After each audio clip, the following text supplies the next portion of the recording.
સુરતના માંડવી ધર્માંતરણ મામલે વધુ એક શિક્ષિકાની ધરપકડ કરવામાં આવી છે। માંડવીના મૌહી પ્રાથમિક શાળાની શિક્ષિકા મીના ચૌધરીની ધરપકડ કરવામાં આવી છે। ધર્માંતરણના માસ્ટરમાઇન્ડ રામજી ચૌધરી સાથે નિકટતા ધરાવે છે આ શિક્ષિકા મીના ચૌધરી યુવતીઓનું ધર્માંતરણ કરાવવા મુદ્દે મહત્વની ભૂમિકા ભજવતી હતી। મીના ચૌધરીએ ધરપકડ પહેલા ફોન કરી દીધો હતો।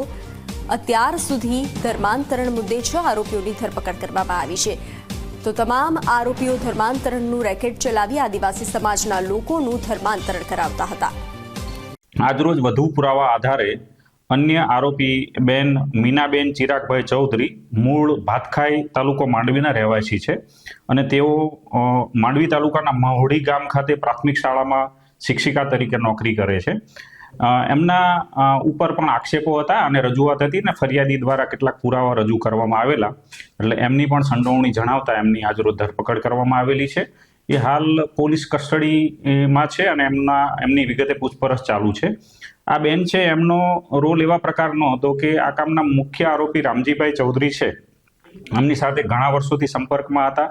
તેમના ત્યાં આવવા જવાનો ઘરોબો હતો અને ધર્મ પરિવર્તનની જે પ્રવૃત્તિ જ્યારે થઈ આ બેન ભોગ બનનાર બેનની ત્યારે ત્યાં એમની હાજરી છે। આ તમામ ધર્મ પરિવર્તન કરવાની પ્રોસિજર છે એની અંદર એમનો સક્રિય રોલ છે।